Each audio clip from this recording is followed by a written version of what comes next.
Hello everyone, welcome back. An elementary school classroom in a slum written by Stephen Spender की summary को already आप detail में समझ चुके हैं। इस वीडियो में आपके लिए इम्पोर्टेंट क्वेश्चंस का एक कलेक्शन लेकर आया हूँ। So please view over these questions and note down in your notebook. How does the faces of the children of this slum look like? इस स्लम एरिया में रहने वाले बच्चों के चेहरे कैसे दिखाई देते हैं? The faces of the children of the slum school look pale. Slum school में पढ़ने वाले इन बच्चों के चेहरे पेल मीन्स येलो दिखाई देते हैं। Their unkempt and uncombed hair look like rootless wild herbs और प्लांट्स। उनके चेहरे पर बिखरे हुए उनके अनटाइडी और अनकॉम्ड जो हेयर हैं वह वाइल्ड प्लांट्स की तरह दिखाई देते हैं जिनकी ग्रोथ रुक चुकी है। एक्सप्लेन वे डाउन हेड। इस टर्म को एक्सप्लेन करना है।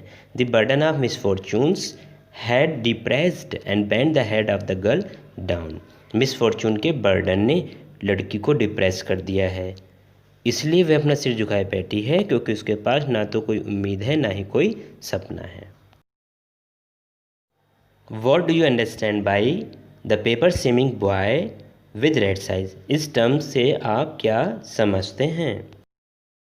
इस एक्सप्रेशन में पोएट ने लड़के की तुलना एक पेपर से की है जो कि बहुत थिन होता है और उसकी आँखों को जो रिजेम्बलेंस जो वो मैच करती हैं वो एक चूहे से करती हैं जिसकी बॉडी, आपने चूहा देखा है कि उसका पेट तो मोटा सा होता है और पूरी बॉडी बहुत सूखी होती है। इस तरह से उसने उस बॉय को इस टर्म के माध्यम से बताया है। What does the expression far far from gusty waves signify? जो ये एक्सप्रेशन है इसकी क्या इम्पोर्टेंस है? इस एक्सप्रेशन के माध्यम से कवि बताते हैं, instead of enjoying their childhood in lap of nature freely in open parks and ground, कि जो स्लम एरिया में रहने वाले बच्चे हैं उनका बचपन तो ओपन पार्क्स में बिल्कुल आज़ादी के साथ ग्राउंड में या प्रकृति की सुंदर वादी में कहीं होना चाहिए। Their childhood is confined to the dark and dingy walls of the slums, जबकि उनका जो चाइल्डहुड है, उनका जो बचपन है वो अनप्लीजेंट सराउंडिंग्स में बंद होकर रह गया है। Explain the term like rootless weeds. इस टर्म में अननरिश्ड चिल्ड्रन के फेसेस की वाइल्ड प्लांट्स जिनको रूटलेस वीड्स बोला गया है, जिनकी ग्रोथ रुक जाती है, से उनकी कंपेरिजन की गई है और इस कंपेरिजन में जो फिगर ऑफ स्पीच है वो सिम्बली यूज़ की गई है। Who is the unlucky heir? Why is he called unlucky? Unlucky उत्तराधिकारी वारिस कौन है और उसे क्यों कहा गया ऐसा?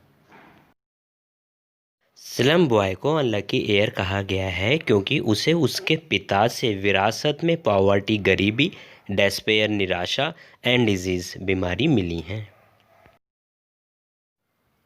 लीड स्काई किस बात का सिंबल है?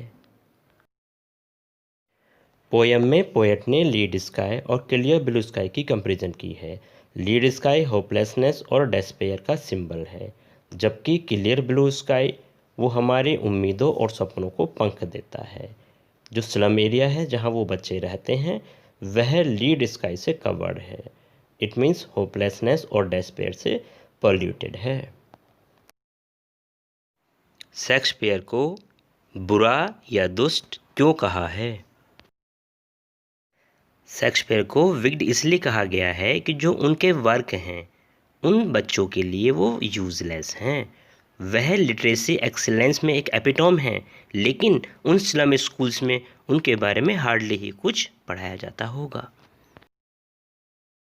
मैप को एक बैड एग्जाम्पल क्यों कहा है?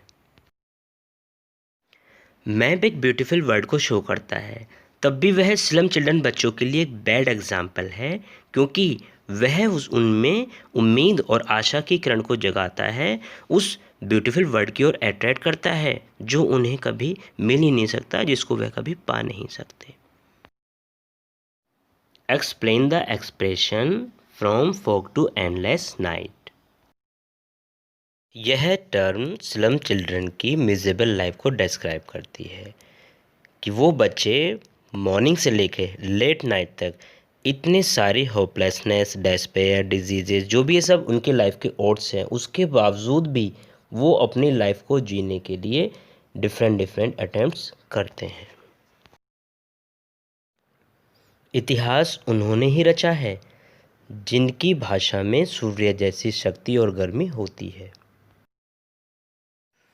इतिहास वही लोग रचते हैं जो साहस और दृढ़ संकल्प से आगे बढ़ते हैं और दूसरों के लिए अपनी पार को लिमिट्स नहीं करते हैं। और एजुकेशन ही एक ऐसी चीज़ है जो लोगों की ज़िंदगी में बदलाव लाने के लिए सूर्य जैसी पावर और स्ट्रेंथ देती है। Explain shut up their lives like catacombs. Catacomb means underground Graves. इस एक्सप्रेशन के माध्यम से पोएट बताते हैं जो ये स्लम में रहने वाले बच्चे हैं अपने उस अनप्लीजेंट एरिया में ये इस तरह से कैद हो जाते हैं जैसे अंडरग्राउंड ग्रेव में हो जाते हैं और पूरी ज़िंदगी अपनी ज़रूरतों को पूरा करने के लिए स्ट्रगल करते रहते हैं। आई होप आपने इन सब इम्पोर्टेंट क्वेश्चन आंसर को समझ लिया होगा। साथ ही साथ इन्हें नोटबुक में नोट कर लेना है। वीडियो अच्छी लगी है तो इसको लाइक करना है, अपने फ्रेंड्स के साथ शेयर करना है और अर्ली बर्ड्स क्लास पर अगर आप नए हैं तो इसको सब्सक्राइब भी करना है with the bell icon. I will meet you soon with a new video, new theme. Till then take care, God bless you all.